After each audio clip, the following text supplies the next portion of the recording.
तुम्हारे अंदर एक अजीब सा असर है, जानती हो? लगता है जैसे इंसान के अंदर झांक के उसका ख्याल तक पढ़ लेती। काश मैं वाकई पढ़ सकती कि तुम्हारे दिल में क्या है। अगर मैं समझ पाती तो क्या ही बात थी। हर कदम के साथ तुम मेरी बात मान रहे हो।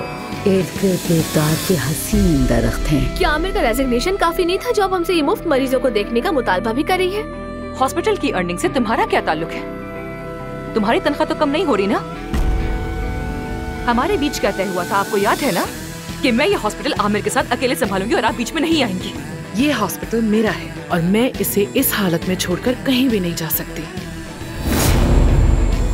हम दोबारा इस बारे में बात नहीं करेंगे, क्योंकि जब तक तुम आमिर से माफी नहीं मांगोगी मैं तब तक तुमसे बात नहीं करूंगी काया।